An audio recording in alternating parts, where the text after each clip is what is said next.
شروع کے لکھا ہے کہ جب اصرار ثواب کی محفل ہوتی ہے تو حضرت جبریل علیہ السلام ایک تھالی میں ایک گشت میں اصرار ثواب کو سجا کر صاحب قبر کو پیش کرتے ہیں، یعنی قبرستان جاتے ہیں اس کے لیے ہم لوگ اصرار ثواب کی محفل کرتے ہیں، اس کو پیش کرتے ہیں اور کہتے ہیں کہ مبارک ہو تمہارے گھر والوں کی تمہارے لیے اصرار ثواب پیش کیا۔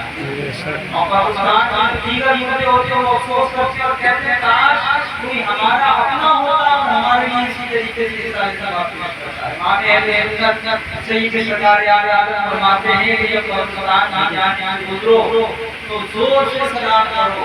اور اولاد پر حق ہے کہ اگر اس کے والدین قبرستان میں ہیں یعنی انتقال کر گئے ہیں تو زور سے سورہ یاسین شریف کی تلاوت۔ آج حالات تو قرآن نہیں پڑھا ہے، ہمارے بچے دنیاوی عہدے تو حاصل کر لیتے ہیں، ڈاکٹر انجینئر تو ہو جاتے ہیں، لیکن یقین جانے وہ اپنے مرحومین والدین کے لیے اصرار ثواب کرنے سے معذور ہے۔ وجہ کیا ہے کہ ہم نے علماء اور مشائخ اور نیک متقی پرہیزگار لوگوں کے پاس بیٹھنا چھوڑ دیا ہے کہ ہم بیٹھیں۔ اگر ہم اپنا ذہن بنائیں کہ ہمیں نماز پڑھنا نہیں آتی ہے، ہم اپنی مسجد کے امام کے پاس جائیں گے اور اپنی نماز درست کریں گے، یا کوئی فنکشن آپ کریں، تیجا کریں، بیسوا کریں، چالیسوا کریں، شادی کی تقریبات ہو، چلا چٹی یا عقیقے کی محفل ہو،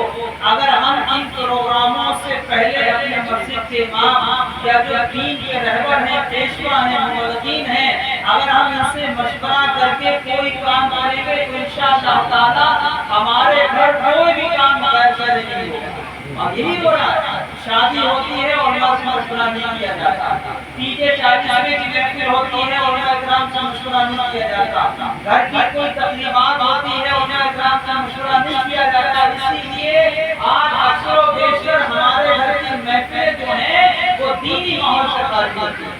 اسٹینڈ میں کھانا چل جاتا، مرد بھی اسی میں ہے، عورتیں بھی اسی میں ہیں، کوئی پرواہ نہیں۔ یہ سب کیا ہے؟ اگر آپ دین سے وابستہ ہوتے، دینی لوگوں سے وابستہ ہوتے تو آپ کے گھر کا نظام یہ ہوتا کہ مرد الگ محفل میں کھاتے ہوئے نظر آتے اور عورتیں الگ محفل میں کھاتی ہوئی نظر آتی۔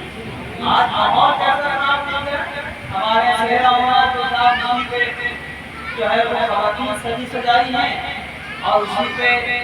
چہرہ پڑھنے والے بھی ہیں، اور پھر غیر مردوں کا جو سامنے موجود ہے تو ہمارے گھر کی خواتین کو جب کبھی بات یہ دیکھتے ہیں تو ہمیں شرم نہیں آتی ہے کہ یہ وہ مقدس خواتین ہیں کہ جن کو پردے میں رہنا چاہیے، اور آج ہم نے پردے کا خاتمہ کر دیا۔ سہرے کے نام پر جو ایک ماحول خراب ہو رہا ہے، الحمدللہ ثم الحمدللہ، ہماری بستی کا حال یہ ہے کہ سہرے کی محفل برائے نام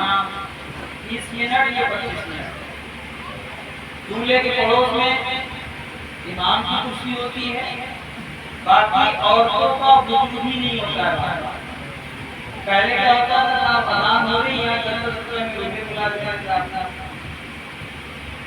نماز کا کوئی خیال نہیں، جماعت کا کوئی خیال نہیں، یہ کمیاں پچھلی یا قوم کی کمیاں ہیں۔ امام صاحب کو لوگ صرف بیوقوف بنائے پڑے کیونکہ وہ تو اپنے مطلب سے استعمال کریں گے، جنازہ ہوگا کوئی امام صاحب کوئی مسئلہ پھٹ جائے گا، کوئی امام صاحب کو طلاق دے دے گا، کوئی امام صاحب باقی اور کسی کام میں مشورہ نہیں۔ یقین جانے اگر ہم نے اپنے فیملی ڈاکٹروں کی طرح، جیسے ہمارے فیملی ڈاکٹر ہوتے ہیں، کیا ہمارا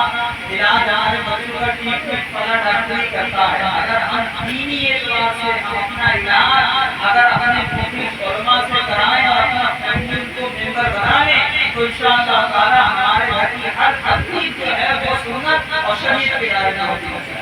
بہرحال یہ سماعت کی محفل ہے، گزارش آپ سے یہ ہے کہ محفلوں کو خالی نہ جانے بلکہ زیادہ سے زیادہ تلاوت کریں اور اپنے مرشدین کو یاد کریں اور قبرستان جایا کریں۔ آداب فرماتے ہیں کہ اپنے مردوں کو نیک متقی پرہیزگار لوگوں کے پاس سفر کرو۔ اور کیجئے کہ مرنے کے بعد نیک متقی پرہیزگار لوگوں کی جو قبریں ہوتی ہیں ان کی برکتوں سے حاصل ہوتی ہے۔ مرنے کے بعد جب نیک لوگوں کا حال یہ ہے اور اگر ہم جیتے بھی نیک لوگوں کی